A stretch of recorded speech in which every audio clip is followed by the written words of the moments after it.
이 내용만 가지고 본다면은 네. 저는 상당히 해리스가 선전을 했다. 그래도 트럼프가 끝까지 평정심을 꽤 잘 유지했다. 공격하는 게 좀 돋보였고 효과가 있었던 것 같습니다. 바이든이 혹시 이거 전략적으로 타이밍 맞춰서 그때 사퇴한 건가요? 그랬으면 진짜 넷플릭스에서 진짜 영화- 영화나 시리즈를 만들 수 있는 분량이 나오죠. 허니문이 이제 끝났죠. 이제 숙취 기간이 이제 시작한 거죠. 트럼프를 너무 몰아붙이지 말아야 된다라는 이야기도 사실 나왔었어요. 나는 이게 트럼프는 정말 싫은데 바이든이 싫고 민주당이 싫고 민주당이 만들 이런 정책들이 너무 싫어서 나 어쩔 수 없이 트럼프를 뽑아야겠구나라고 생각하고 있는 백인 남성들의 표심을 공략을 해야 된다고 이야기가 나왔었거든요. 근데 이런 상황에서 해리스가 트럼프를 너무 집요하게 공격을 하고 그런 모습을 보이면 오히려 해리스한테 불리할 수 있다. 또 그런 이야기도 나왔는데 자, 그러면 조금 전 아마 마무리가 된 것 같은데요. 해리스 현 부통령 그리고 도널드 트럼프 전 대통령의 TV 토론 첫 토론이 있었습니다. 그리고 이 이후로도 토론이 어쩌면 없을 수도 있습니다. 이 토론의 결과, 이 토론의 내용들을 정리해 주실 두 분을 소개해 드리도록 하겠습니다. 인생에 있어 가장 빛났던 순간이죠. 얼마 전까지 워싱턴 특파원을 하셨던 JTBC 김필규 기자님 어서 오십시오. 예, 안녕하세요. 네. 김필규입니다. 그때 참 좋았어요.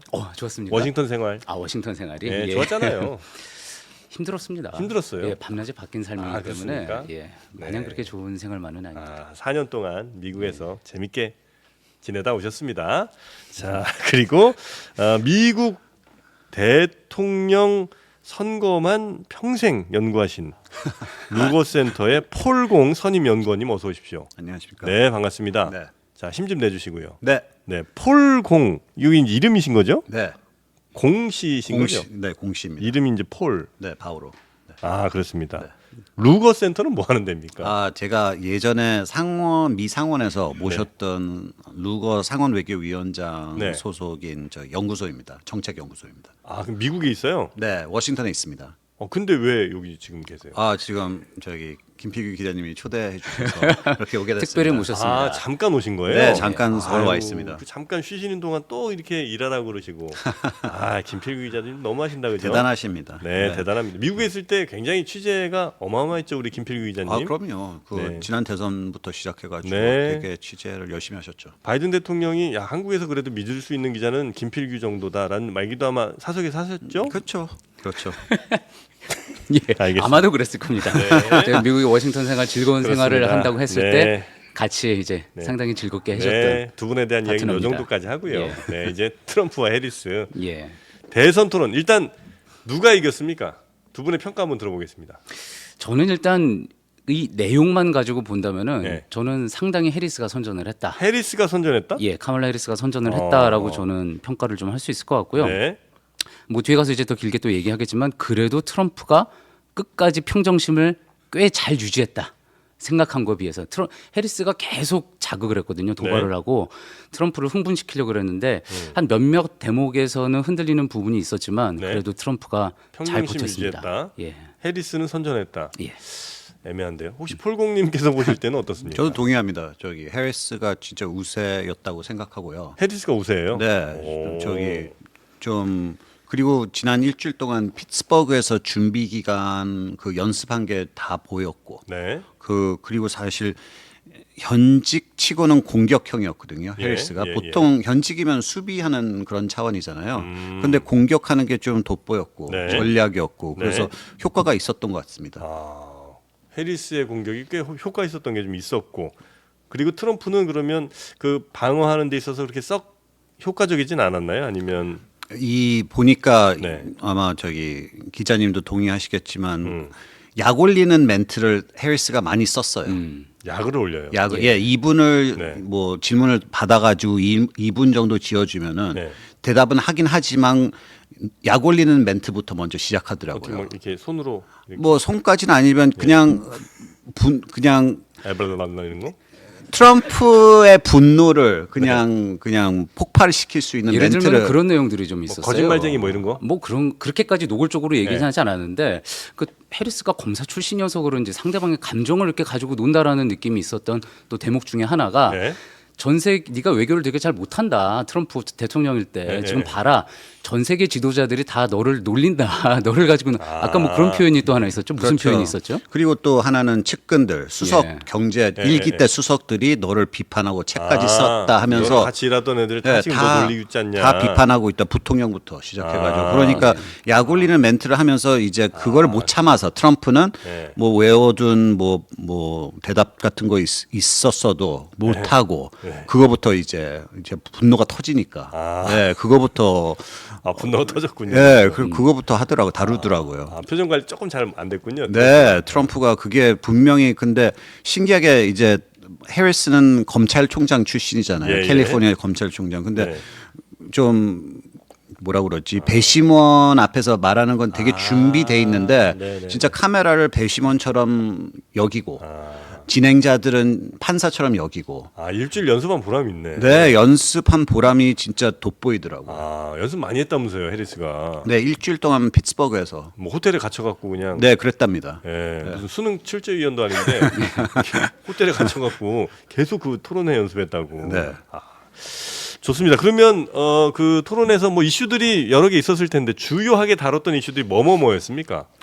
12개 정도 이슈를 가지고 12 이야기를 개요? 했고요. 네. 그래서 이제 차분히 앞에 부분은 이제 대부분 다 국내 이슈로 진행이 됐고 뒤에 한 7번째부터 이제 외교안보 이슈로 들어갔는데 사실상 뭐 우리 입장에서는 외교안보 이슈가 관심 있고 한국 관련된 내용이 어떤 게 나올까 했는데 거의 나오지 않았습니다. 뭐 김정은 독재자와 네. 너는 뭐 친하게 지내지 않았느냐 뭐 그 정도 이야기가 나왔고 결국은 역시 이제 국내 이슈 중에서 가장 민감하게 맞붙은 거는 제가 볼 때는 낙태. 이슈였던 것 같아요. 네. 그렇죠. 그렇죠. 예. 낙태를 그러니까 원래 이제 뭐라 그러나 연방대법원의 판결이 이번에 이제 바뀐 거죠. 예. 맞나요? 네, 맞습니다. 2년 전에. 로데 웨이드 네, 판결이라는 2년 전에. 예. 2년 전에 바뀐 게 그게 한 50년 동안 유지가 됐었던 거고 그게 이제 바뀐 게 2년 전인 거고 맞나요? 그렇습니다. 네. 바뀌게 된 거는 각 주가 알아서 낙태를 뭐 허용할지 말지에 대해서 결정을 해라. 맞나요? 맞습니다. 네. 그 전까지의 판결은 연방 대법원 수준에서 그러니까 그 나라의 어떤 국민도 낙태를 통해서 뭐 처벌을 받을 수 없다. 이제 요게 이제 기존의 원래 입장이었던 거고. 네. 네.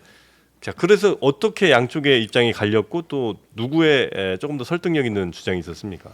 분명히 이 전략 중 카말라 해리스의 전략 중 하나가 여성표를 끄는 게 전략이었는데 네. 성공적이었다고 생각합니다. 트럼프를 공격하면서 자신 때문에 대법원이 6대 3인 그 공화당을 밀어주는 대법원이 생기지 않았냐. 혹시 영어가 더 편하시면 영어로 하셔도 됩니다. 네. 또 우리 또 김필규 기자가 있으니까요. 네. 그리고 바이든 대통령하고 달리 네. 좀 그분은 좀 연세도 있고 네. 카톨릭이고 그런데 이제 낙태 같은 이슈를 다루기 좀 어려운 처지인데 해리스가 훨씬 유리하겠네. 그렇죠. 예. 그래가지고 그거를 진짜 그걸 돋보였죠. 예, 게다가 여성이기도 하니까 어떤 그런 부분에 있어가지고 좀 더 책임감을 가지고 이야기할 수 있는 게 있었고 트럼프가 또 네. 말바꾸기를 했다라는 부분도 있는 거예요. 그러니까 트럼프가요? 예, 그렇죠. 이제 본인은 연방 차원에서 낙태를 금지하는 것에 대해서 찬성을 한 적이 없다라고 이야기를 했는데 사실 또 그 이전에 트럼프가 그런 이야기를 한 적이 있었거든요. 그렇기 때문에 이제 말바꾸기 논란도 있었고 그래서 이 낙태 금지 그 이슈에 대해서는 게다가 지금 러닝메이트인 부통령 후보 제이디 벤스 같은 경우에는 낙태 금지를 연방 차원의 법안으로 만들겠다라고도 주장을 하는 사람이기 때문에 예. 트럼프 쪽 부통령이죠. 그렇죠. 네, 그 둘의 이야기가 서로 다른 게 아니냐 해가지고 트럼프에게는 상당히 불리한 그런 이슈였는데 오늘 이 내용을 가지고 결국은 오늘 트럼프가 초점을 맞춰야 될 그 토론의 대상자들은 네. 청자들은 사실 여성이었거든요. 근데 여성의 표심을 끌어들이는 데는 좀 부족하지 않았나. 반대로 해리스 같은 경우에는 백인 남성들의 표를 좀 끌어모아야지 되는 그런 상황이었는데 그 부분에 있어서는 또 해리스가 오히려 좀 유리하지 않았나 저는 좀 그렇게 생각도 합니다. 낙태 이슈에 대해 원래 이제 미국 대선마다 낙태 이슈는 꽤 중요하게 등장하긴 하는데 요번 토론에서는 아마도 해리스가 뭐 자신의 위치라든지 아니면 뭐 성별 등등 해서 조금 더 유리한 위치에서 질문도 공격도 했고 결국 아마 이 부분의 득점은 해리스가 좀 한 것 같다. 낙태 이슈에 대해서는 경제 이슈도 나왔겠죠. 예, 특히 이제 경제 이슈 첫 번째 주제로 경제 이슈를 다뤘고요. 예, 뭐 어떤 얘기 좀 오갔습니까? 일단 뭐 트럼프는 나 때는 인플레이션 없었다. 지금 바이든 정부가 이렇게까지 잘못하니까 물가 이렇게 치솟지 않았느냐. 물가는 미국 국민들 굉장히 또 민감할 텐데. 그렇죠. 네. 사실 그 부분에 있어서는 바이든 정부가 할 이야기는 좀 없는 그런 이슈이기도 하고요. 네. 결국은 또 이제 경제 이슈라는 게 대중국 정책하고 또 맞물리는 거 아니겠습니까? 예, 예. 그러다 보니까 중국을 대하는 태도가 나는 굉장히 강했다. 시진핑이 나를 무서워한다. 뭐 이런 입장을 계속 이제 트럼프 같은 경우에는 보였고 해리스는 해리스가 그래서 대통령이 되면 시진핑이나 뭐 이런 그 국제사회 리더들이 그러니까 뭐 중국이라든지 러시아나 북한의 김정은이 해리스를 무서워하지 않을 것이다. 그래서 제대로 된 대중국 정책을 펴지 못할 것이다. 네. 그렇게 이제 공격을 하기도 했습니다. 네. 해리스는 뭐라고 그래요 여기에 대해서? 뭐 이거에 대해서는 이제 트럼프가 과거에 올렸던 트위터 같은 거 이제 언급을 하면서 네. 굉장히 근거 없이 하는 거다. 너는 오히려 시진핑 좋아하지 않았느냐. 그리고 너 푸틴 좋아하지 않았느냐. 이런 식으로 해서 반박을 좀 했고요. 네. 그리고 이제 해리스 입장에서는 근데 이런 공격이 제가 개인적으로 느끼기엔 좀 그렇습니다. 이게 타격감, 우리가 소위 얘기하는 타격감이 네. 없을 수가 있다. 왜냐하면 해리스가 그동안 계속 비판을 받아왔던 대목, 공화당으로부터 비판을 받아왔던 대목 중에 하나가 도대체 너 부통령으로 하는 일이 뭐냐, 바이든 정부에서 하는 일이 없다, 이런 평가를 받았거든요. 그렇다면 결국 바이든이 했던 모든 실정일에 대해서 책임감도 사실 좀 없는 거기 때문에 실제로 트럼프가 계속 좀 바이든을 공격을 했습니다. 바이든 뭐 정부 때 이런 실기도 있었고 실정도 있었고 그랬더니 해리스가 급기야 그런 얘기까지 했어요. 아니, 트럼프 너는 지금 바이든을 상대로 출마한 게 아니라 나를 상대로 출마한 거다. 그러니까 나에 대해서 이야기를 해줘. 계속 바이든에 대해서 이야기를 하느냐. 이게 보면 어떻게 보면 이렇게 굉장히 좋은 치트키가 해리스한테는 또 있는 셈인 거죠. 네. 그런 공격들이 타격감이 별로 많지 않은. 그렇죠. 해리스 입장에서는 잘한 거는 어쨌든 나 같이 가져갈 수 있고 예. 조금 못한 거에 대해서는 바이든 아저씨한테 미루면 되니까. 예. 바이든이 중도 사퇴한 게 트럼프한테 너무 뼈 아프네요. 그렇죠. 너무 지금 지난 8주 동안 너무 고생하고 있는 처지죠. 트럼프가? 네, 트럼프가. 바이든이 혹시 이거 전략적으로 타이밍 맞춰서 그때 사퇴한 건가요? 그랬으면 진짜 넷플릭스에서 진짜 영화를- 영화나 시리즈를 만들 수 있는 분량이 나오죠. 진짜 그게 사실이었으면. 그 미국 정가에서도 뭐 그 비슷한 뭐 음모론이든 뭐 소문 같은 건 좀 있을 거 아니에요. 몇 사람은 그냥 뭐 3, 4월, 5월에 저 예측한 사람들도 몇 명 있죠. 네, 그래서 네, 그 사이에 이제 지난 2달 동안 데스타가 됐죠. 그래요.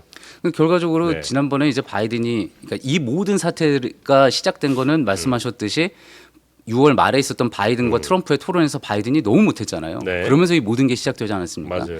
근데 제가 좀 눈여겨봤던 게 뉴욕타임스의 평가를 좀 눈여겨봤습니다. 그때도 웬만하면 뉴욕타임스가 이제 민주당 후보를 지지를 해주고 좀 그러니까 우리가 소위 얘기하듯이 좀 쉴드를 쳐줄 줄 알았는데 네. 토론이 끝나자마자 얼마 되지 않아서 몇십 분 되지 않아서 너무 바이든 사퇴론이 나왔습니다. 사퇴해야 된다고. 가혹하게 썼죠. 예. 네. 그래서 이번에는 뉴욕타임스의 평가가 어떨까 봤는데 굉장히 우호적으로 많이 나왔습니다. 결국 뭐 트럼프는 계속 과거를 이야기한 반면 네. 해리스는 현재를 얘기했고 트럼프를 공격했다. 뭐 이렇게 뭐 그런 우호적인 평가도 네, 네, 나왔고요. 네. 그런 걸로 봐서는 좀 더 지켜봐야 되겠습니다만 일단 이번 토론의 결과를 놓고서는 해리스가 상당히 선전을 했다 네, 이렇게 네, 나올 네. 수 있을 것 같습니다. 아니 근데 그 경제에 있어서 특히 이제 물가는 뭐 대단히 미국 사람들도 아마 민감하게 받아들일 텐데 여기에 대해서는 아마 현 정부에 대한 불만도 또 높을 거고요. 예. 여기에 대해서 해리스는 뭐 어떻게 하겠다 아니면 뭐 이런 얘기들이 좀 있습니까? 아니면 뭐 바이든한테 물어봐라예요. 해리스는 또 약 올리는 전략을 쓰더라고요. 여기서도. 왜냐하면은 저기 그 트럼프 전 대통령의 모교 네. 유펜 워튼 명문 워튼 스쿨에서 뭐 이런 연구가 나왔는데 본인의 저기 경제 정책으로 진짜 이 트럼프 위기 때 진행하면 나라가 망하겠다. 막 그러면서 약을 올리는 거예요. 와튼 스쿨에서 그런 보고서 같은 게 있었어요. 네, 그리고 트럼프 일기 때 경제 수석이었던 골드맨삭스 사장, 네. 골드맨삭스에서 나온 자료 같은 걸로 무기화해가지고 공격하더라고요. 네. 저희 트럼프 이기 오면은 이대로 가면 골드맨삭스가 예상한 대로 가면 진짜 경제가 무너진다. 네. 그런 걸 이제 약 오르는 차원에서 쓰더라고요. 그래가지고 참 좀 인상적이었어요. 아, 네, 좀 네. 아이러니한 거는 네. 트럼프는 본인이 굉장히 학벌이 좋고 좋은 대학을 나왔다는 걸 계속 강조를 하잖아요. 제가 와튼 나왔다고 유펜에. 이제 그런데 정작 그 제가 한번 출장 가서 필라델피아에서부터 또 피츠버그까지 한번 아. 펜실베니아 격전지를 한번 출장을 가봤었거든요. 네네네. 근데 필라델피아에 가서 유펜에 있는 필라델피아. 사람들 이야기를 들어보니까 필라델피아는 크림치즈 유명합니다. 네. 네. 그래서 그 얘기를 들어보니까 어떻게 보면은 유펜이 낳은 가장 유명한 사람 중에 한 동창 중에 한 명인데도 네. 거기 있는 교수들이 트럼프가 일기 때 2016년에 당선이 됐을 때 네. 그냥 난 너무 기분 나빠서 오늘 강의 못 하겠다. 그러면서 대학 교수가 예, 대학 교수들이 여러 명이 그랬다 그러고 오늘은 수업 없다. 아, 휴강이다.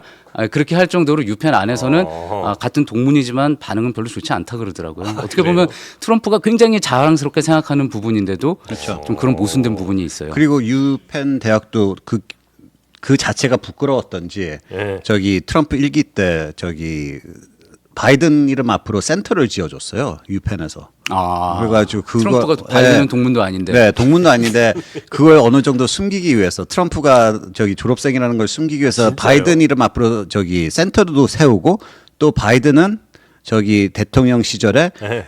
유펜 총장을 독일 대사로 보냈습니다. 아. 그리고 그 정도로 좀 유펜하고 트럼프의 모교랑 사이가 가깝습니다. 그 보통 이제 우리도 서울대에서 뽑은 뭐 부끄러운 동문 뭐 1위부터 하잖아요. 예. 거기도 항상 올라오는 분들이 있거든요. 네.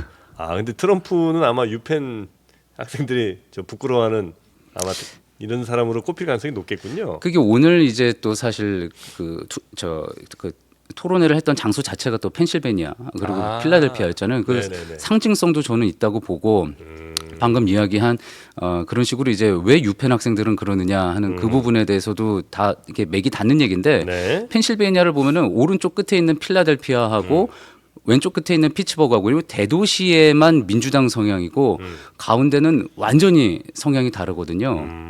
그렇기 때문에 격전지가 돼 있고 네네. 선거인단이 지금 19명이 거기에 배정이 돼 있죠. 결국은 펜실베니아를 누가 먹느냐에 따라서 달라질 수 있는 네. 선거 판도가 달라질 수 있기 때문에 오늘 토론회도 거기서 한 걸로 그렇게 또 짐작이 됩니다. 그 지금 이제 댓글에서 이제 의혹 제기를 좀 해주시는 분이 계셔서 루거 센터의 루거 상원 의원은 민주당이에요, 공화당이에요? 공화당입니다. 공화당이에요? 네, 인디아나. 아니잖아요, 여러분. 인디아나. 민주당 사람 아니냐고 자꾸 지금 누가 물어보셔갖고 네, 공화당이래요 루거가 거기 계셨대. 네. 네, 그런 건 이제 상관없이 지금 분석해주고 계시는 거지요. 그럼요. 네. 노력하고 있습니다. 네. 근데 다행히 이 폴공님과 잠깐 이렇게 대화를 나누는 그 순간만큼은 뭐랄까 약간 제가 약간 우쭐해진 느낌 같은 게 좀 들어요. 마치 그 미국 사람이랑 뭐 하는 것 같은 느낌. 아 네. 실제로 미국 시민권자입니다. 아 그래요? 예. 미국 시민권자예요? 미국에서 태어났습니다. 아 그래요? 네. 미국에서 태어난 거 치고 굉장히 한국말을 한국말 잘하는 왜 이렇게 잘해요, 편인 거죠. 근데? 아, 한국에서 잠깐 학교 다녔고요. 중1, 중2. 아 그래서 지금 머리도 중1 때 머리를 계속 하겠어요. 딱 중학교 1학년 때 제가 이 머리였거든요. 그렇군요. 네. 한국 어디 서울에서? 네. 아 그래요. 네. 한국에 대한 추억은 어떻게 괜찮습니까? 아, 좋습니다. 그때 중1이면 좋을 리가 없는데 많이 맞으셨지 않았을까요? 좀 그때는 그랬죠. 그쵸, 그런 시대 많이 그런 시대였죠. 네, 맞아요. 네. 많이 맞을 얼굴입니다. 네. 예전에 이런 학생들이 많았거든요. 저도 이제 많이 맞은 편이었는데 여튼 그런 폭력은 학교 폭력 없어야 됩니다. 없어졌다고 알고 있습니다. 이제. 맞습니다. 이제 없어졌을 겁니다. 자, 그렇게 해서 이제 오늘 토론이 한 2시간 했나요? 90분 동안 90분? 했는데요. 한 네. 조금 시간이 좀 오버가 돼가지고 한 네. 105분 정도 했다고. 예. 원래 근데 이게 저는 이제 예전에 그 대선 토론 같은 거 보면 둘이서 막 서로 말 주고받고 말 끊고 막 소리 지르고 이런 게 재밌었거든요. 맞아요. 근데 이게 좀 너무 루즈하거나 좀 너무 뚝뚝 끊어지는 느낌 아니었을까? 예, 이미도 많은 네. 분들이 알고 계시겠지만 이게 이제 룰을 그렇게 정하다 보니까 그렇게 네. 됐잖아요. 지난번에 6월 말에 토론을 할 때 또 네. 재밌는 거는 이제 그러니까 상대방이 이야기를 하고 있을 때 기다리는 사람은 마이크를 꺼놓는 그러니까 한 마이크가 작용하지 않게 마이크 끄기 기능, 음소거 기능을 하는 걸로 삽의를 했는데 6월 말에는 그게 사실은 바이든이 요청해가지고 예, 했던 예, 거였잖아요. 예, 예. 바이든이 이제 불리할까봐.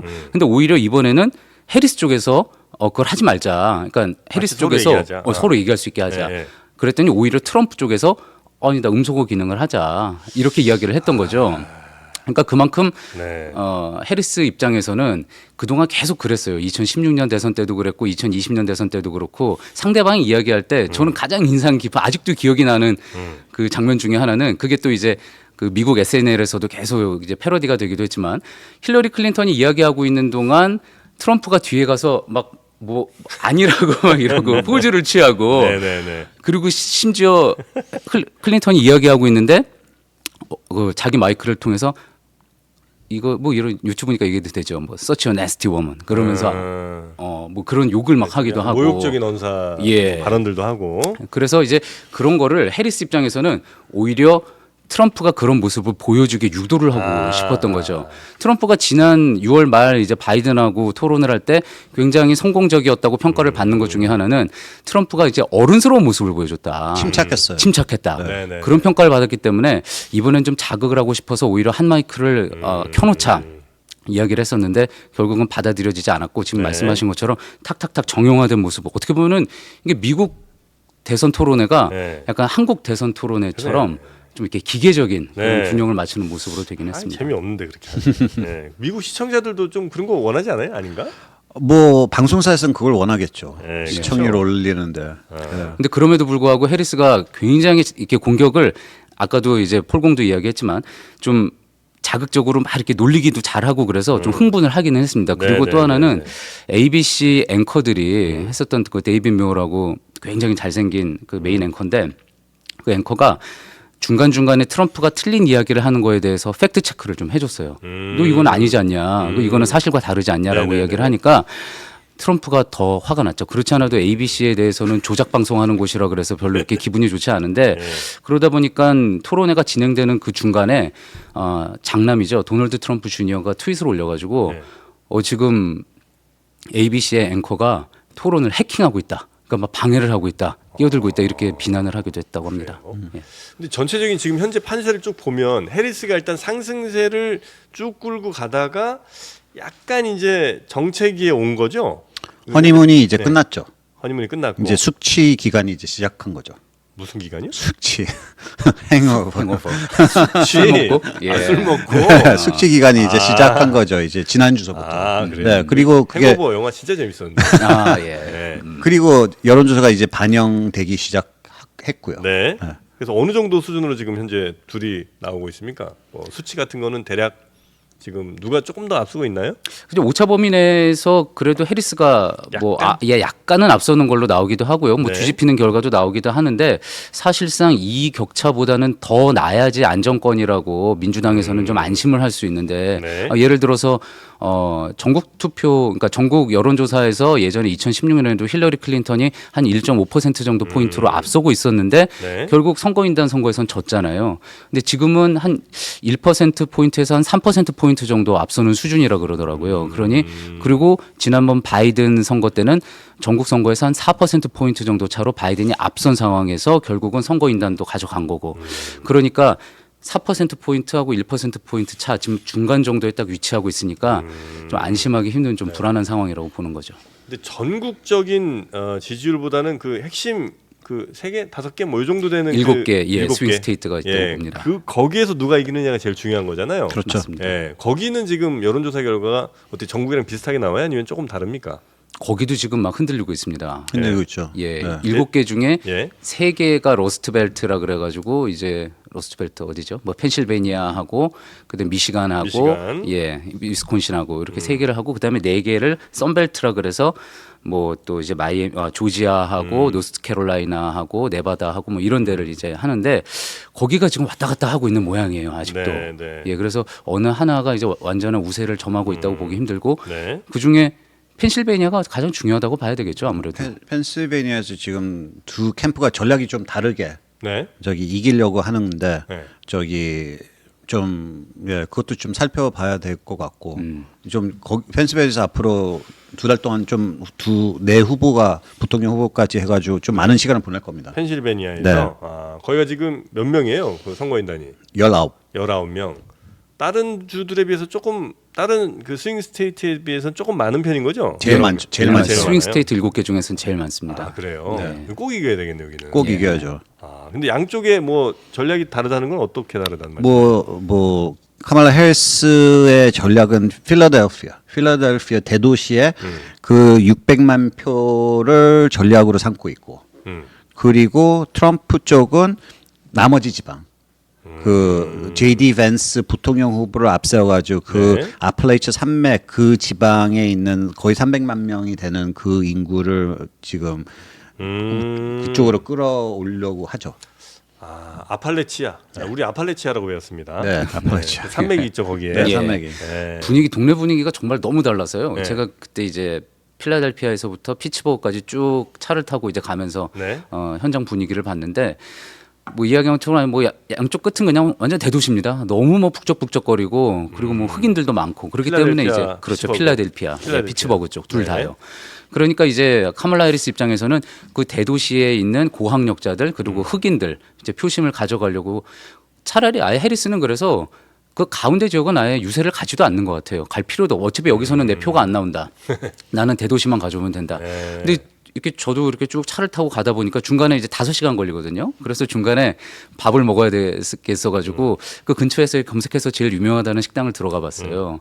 그랬더니 정말 뭐 그러니까 다 백인이고 그러니까 약간 색깔이 있는 사람은 정말 저밖에 없더라고요. 그 동네 자체에. 있는 사람이. 예. 아, 그러니까 그래요? 그 정도로 백인만 사는 그런 이제 가운데 이게 백인 딱 들어가면 중산층 막 사람들이 이렇게 한 번씩 쳐다보죠. 쳐다보는 정도가 아니라 제가 이렇게 밥을 먹고 있으면 그 백인 꼬마애가 와가지고 제 테이블에서 저를 이렇게 물끄럼 이렇게 보다 가고 그럴 정도입니다. 그래요? 예. 그러니까 아예 트럼프는 그 가운데에 있는 그 백인들만 네. 겨냥을 해서 트럼프도 이제 펜실베니아 유세를 한다 그러면 절대 필라델피아나 피츠버그 같은 도심에서 안 하죠. 시간 낭비. 예. 그래요. 그럼 이제 펜실베니아를 이겨야 되는 게 이제 두 후보 모두의 아주 숙명 같은 일인 거고. 그렇죠. 거기 말고는 또 어디 좀 거론되는 데가 어디 있습니까? 펜실베니아 말고 뭐 조지아주, 조지아, 애틀랜타가 있는 조지아주가 있고 뭐 아틀란타, 아틀란타, 네. 네. 그리고 라스베가스가 있는 라스베이거스, 네바다주, 네바다, 그리고 피닉스가 있는 피닉스, 아리조나주. 피닉스에 찰스 바클리가 예전에 농구팀이 있지 맞습니다. 않았습니까? 피닉스 그렇습니다. 선수. 피닉스 네, 선수. 고맙습니다. 그래서 이제 그 지역들이 매우 중요한데 그 전에는 어디에 이 주들은 저 표를 던진 거예요? 전 대선에서는. 전 대선에서는 거의 다 바이든? 바이든 대통령이 한테 갔죠. 네. 근데 신기한 게 그 미시간, 위스콘신, 펜실베니아는 이례적으로 트럼프한테 2016년에 가가지고 당선된 거라서요. 그것도 이제 무시 못하죠. 그 세 블루 스테이트들은. 거기는 그 미시간 방금 얘기했던 로스트벨트라고 하는 그 세 개죠. 네. 그러니까 펜실베니아하고 미시간하고 위스콘신 같은 경우에는 이제 백인 노동자층이 많은데 네. 결국 그 노동자층이 누구를 응원하느냐, 누구를 지지하느냐에 따라서 달라지는데 이게 그 2016년 같은 경우에는 힐러리 클린턴이 뉴욕주 출신이고 그리고 네. 오히려 이런 노동자들보다는 월가에 있는 월스트리트에 있는 이런 투자자들하고 더 금융 쪽 사람들하고 가깝다라는 이미지도 있었고 네. 또 굳이 내가 여성 대통령을 후보한테 표를 줘야지 되냐라는 백인 중산층 노동자들의 어떤 그런 심리도 있었고 네네네. 그래서 그게 좀 밀려간 부분이 있었죠. 이번 같은 경우에는 워낙 바이든 대통령이 백인 노동자들한테 공을 들인 게 좀 많이 있었으니까 네. 그게 그 후광이 얼마나 해리스한테 넘어가느냐 그 부분도 좀 지켜봐야 될 것 같고 앞으로 아마 그래서 오늘 토론회가 끝난 이후에도 네. 트럼프는 반대로 그 백인 노동자들의 표심을 끌어오기 위해서 러스트벨트 쪽으로 아마 유세를 또 집중할 가능성이 높을 것 같습니다. 러스트벨트 쪽에 그 백인 노동자들의 표심 대체적으로 전에 이제 트럼프한테 많이 갔었던 건 사실인 거죠. 왔다 갔다 하긴 했는데 예, 그 표심이 갔기 때문에 트럼프가 2016년에 당선을 했죠. 근데 예. 이제 오늘도 아마 잠깐 얘기가 좀 있었던 것 같긴 하던데 그 이민자에 대한 예, 이민자 그죠? 이슈도 이 이슈는 중요했습니다. 그 백인 노동자들이 트럼프 손을 들어주기에 좋을 법한 이슈 아닌가요? 오늘 이민자 부분에 있어서는 그쵸. 그리고 백인 노동자는 근데 약간 좀 그 국경 지역하고는 좀 떨어져 있기 때문에 관심이 좀 덜하기는 하죠. 이건 전혀 다른 나라 이야기라고 생각을 하는 거고. 네네네네.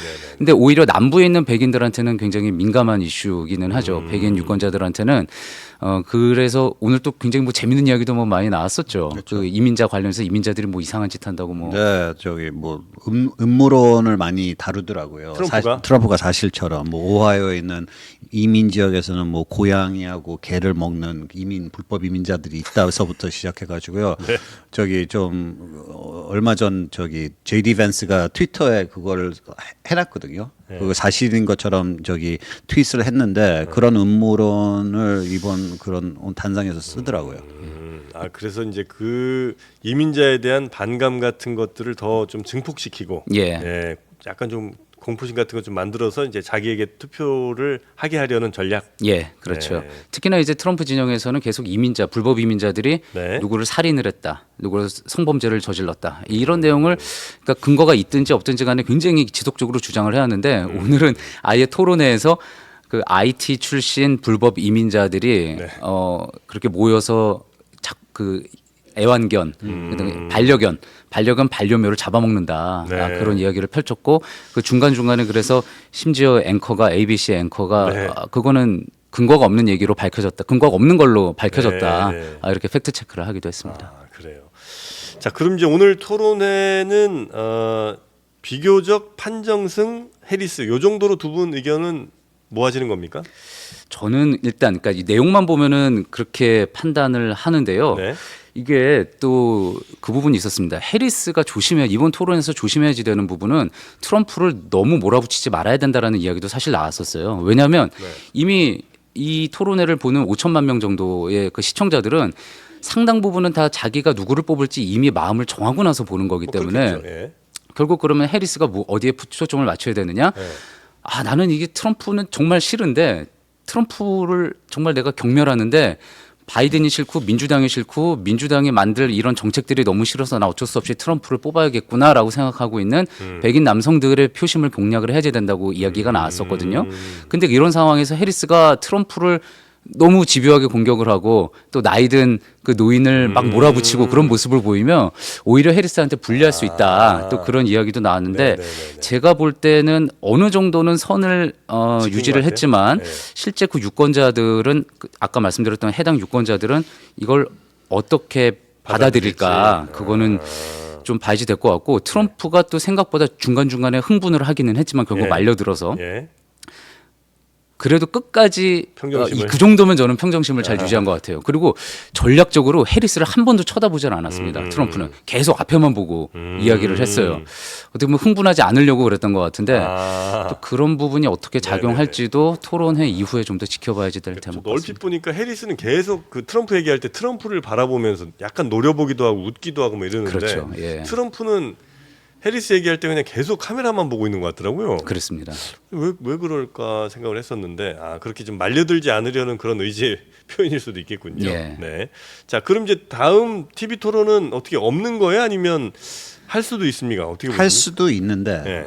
현재 두 선대 본부에서는 뭐 합의 본 것도 없고 네. 뭐 여러 방송사에서는 준비는 돼 있지만 합의 보기는 힘들다고 생각하고 그 대신 이제 부통령 토론에 이제 모두 캠프가 저기 집중하겠죠. 부통령 토론에. 네. 언제 하죠, 그거는? 그건 10월 초에 합니다. 예, 10월 10월 초에. 1일, 10월 초. 예. 부통령 토론회는 뭐 비슷한 이슈들 다루겠죠? 예, 그리고 네. 그건 상당히 재밌을 것 같습니다. 오히려 2020년 대선 때는 카멀라 해리스 당시 부통령 후보하고 마이크 펜스 공화당 부통령 후보하고 둘이 토론을 했는데 그래도 재밌었어요? 아니요, 정말 관심 없었습니다. 부통령 후보 토론은 그렇지. 관심이 없고 그렇죠. 제일 화제가 됐던 건 하나였어요. 그 당시 기억하실지 모르겠는데 마이크 펜스 그때 부통령 후보 하얀 머리 위에 파리가 앉아가지고 계속 앉아서 그게 이제 가장 화제가 됐을 정도로 재미가 없었죠. 그런데 저는 이번에는 상당히 흥미가 있을 것 같습니다. 제이디 벤스라는 사람과 네. 또 그리고 월스라는 어떻게 보면은 둘 다 백인 중산층 출신의 시골 또 출신. 시골 출신의 그리고 또 둘 다 군 경력이 있고 그런 사람들끼리 또 맞붙는 그런 대결이니까 관심이 네. 있을 것 같습니다. 그럴까요? 그때도 한번 좀 다시 설명 좀 나와도 괜찮은 겁니까? 아유, 그럼요. 예. 근데 폴공님은 참 다시 미국으로 가세요? 네, 다음 주에 돌아갑니다. 그래요? 네. 아쉽습니다. 진짜 아쉬운 걸까요? 아니면 그냥 인사말일까요? 아니 저 대선 주에 다시 돌아오니까요. 초대만 해주시면 그때 대선 때요? 대선 미 대선 11월 아니, 초에 그때- 다시 또 돌아오니까. 그때는 진짜 미국에 계셔야 되는 거 아니에요? 그런데 수요가 한국에 있더라고요. 절 찾는 사람들이 서울에 있다 보니 그래요? 네. 미국에서 찾는 사람 별로 없고. 없고, 예, 워낙 많으니까 거기는 그러네요. 미국 정치 전무가 워낙 많으니까, 그렇게 됐습니다. 일부러 너무 미국에서 오래 산 것처럼 막 이렇게 한국말 어눌하게 하시는 거 아니죠?